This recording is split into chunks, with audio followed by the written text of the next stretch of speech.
History does not shout its secrets, it buries them. Beneath dust, beneath ruin, beneath centuries of doubt, it waits. And then piece by piece it answers. For generations, skeptics dismissed parts of the biblical world as legend, grand stories stitched together from imagination. Empires like the Hittites were once thought to be ghosts of myth. Yet the earth has a memory longer than any critic. When spades struck the soil of ancient Anatolia, they did not find silence.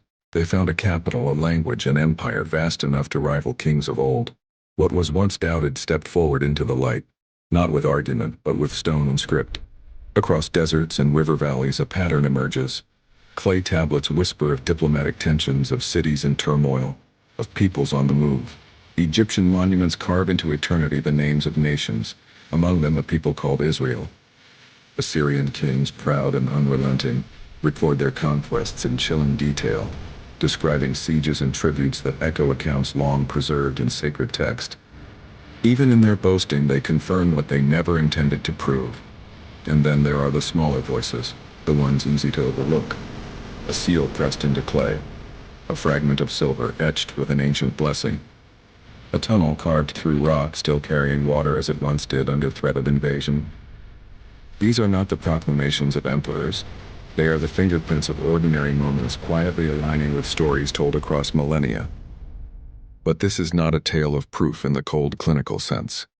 History is not a courtroom, and faith is not a verdict forced upon the unwilling. What emerges instead is something richer, a convergence. The world described in the Bible does not drift in abstraction.